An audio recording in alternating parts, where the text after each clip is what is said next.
People who worked around him during that period later hinted that MIcheal took the loss far more personally than anyone realized. Publicly, Michael Jackson handled the 1988 Grammy shutout with absolute grace. He congratulated U2, thanked his fans, and avoided any headline that could be spun into bitterness.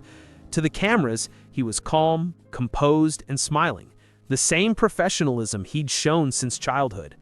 But behind closed doors, the atmosphere was very different. People who worked around him during that period later hinted that MIcheal took the loss far more personally than anyone realized, not because he needed trophies to validate his success, but because he genuinely believed Bad represented some of the best, most ambitious work of his life. He had pushed himself harder than ever, vocally, visually, creatively. To see that effort dismissed so suddenly hit harder than anyone expected. One crew member later claimed that MIcheal felt the Academy was judging him on everything except the music. The tabloid noise, the industry politics, the image critics had created around him. Years later, MIcheal made a rare comment that hinted at how deeply the night affected him.